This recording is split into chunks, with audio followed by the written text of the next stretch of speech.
Mr. International himself, Childe, the anti-hero of Genshin. Is he good? Is he bad?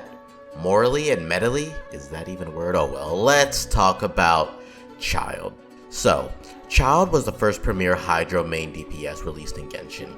He's the only character to have a unique weapon in his elemental skills. Daggers, spears, or dual blades? Childe has been around so many times, so you may be thinking, should I pull him now? Well, let's delve deeper into that. While he is a main driver for many Hydro teams, he is really just an aura for elemental reactions. His main team, for meta purposes, is going to be with Xiangling Vape, and his other teams fall behind by a fair bit but can still be competitive. In a Hyperbloom or Burgeon team, he is not really desired because of his weird elemental skill cooldowns, but he can still be very much functional in those teams. It just requires a high skill ceiling in order to use him properly. Speaking of skill ceilings, his elemental skill cooldown is one of the most controversial things about his kit. The longer you're on his skill, the longer the cooldown, up to 45 seconds. The cooldown also does not start until you finish his elemental skill, so of course, things like Sacrificial Bow won't help here, or Thundering Fury. At C0, if you aren't used to the exact, precise rotations, C0 Childe will feel very frustrating to use. If you stay on the skill too long, then you'll find yourself not ready to start the next rotation and spending an exuberant amount of time just waiting. If you aren't really keen on keeping up the exact precise timing on his rotation, then this should be an easy skip for you. C1, however, heavily reduces that cost, because it lessens the cooldown of his elemental skill and allows much more wiggle room for rotation timing. It is not necessary, but he will feel way less clunky with it, as if his Hydro has lubricated the gears in his kit. C1 is a good stopping point, but is not required if you could really nail down your rotations. I'd say 4 to 7 seconds of him on field at C0 is preferable, and 5 to 10 seconds at C1 is the time that you want to strive for. Something in that realm, but you have to play around with him to see what works best for each situation. As for the rest of his constellations, don't bother. He has objectively the worst C6 in the game, as you don't really want to keep him on field for that long to begin with, and his burst is much better in bow form, but I'll explain that later. His C4 is pretty good, but it also kinda messes up his vape, because you're gonna want Xiangling to be vaping all of the hits. In any other team though, it is pretty cool. The coolest feature in his kit are his Riptides.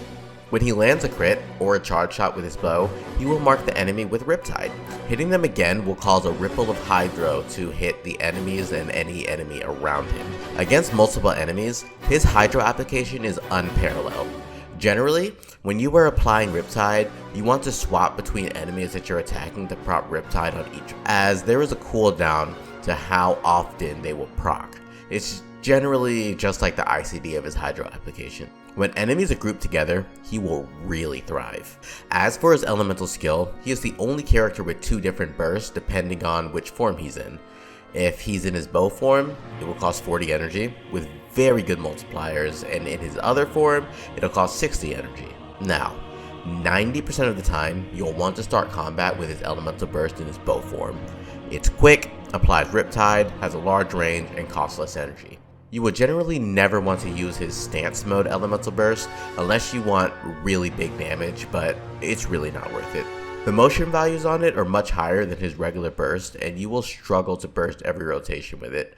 It also wipes Riptide, so you'll have to reapply Riptide again afterwards. Think of it as an emergency finisher, or when you want giant damage per screenshot. The multipliers on his range burst is still impressive, so you really won't be losing much using it.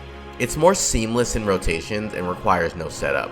If you use him in his best team, with Xiangling, you will always want to vape the first shot of his burst.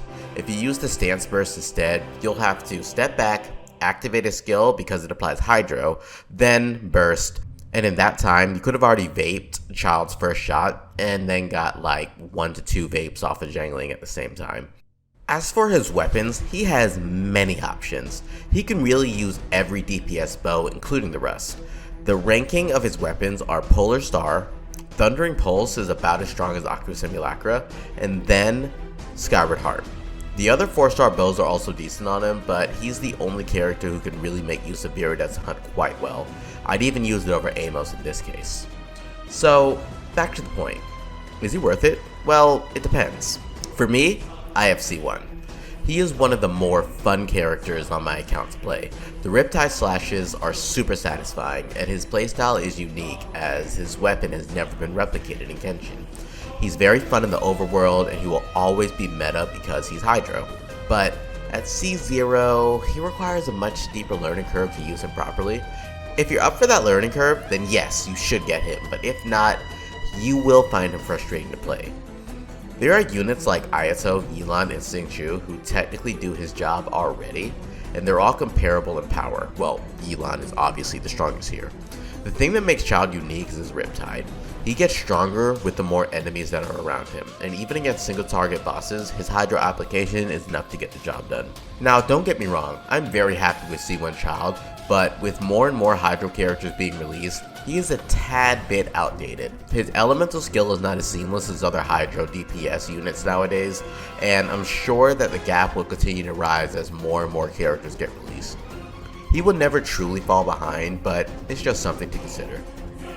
If you like his gameplay and enjoy him as a character, you won't be disappointed in him. Just be aware that at C0, he will be frustrating to use until you get a feel for the precise timing of his rotations. Who else in Genshin uses dual blade to attack with though? That in itself may be worth the investment.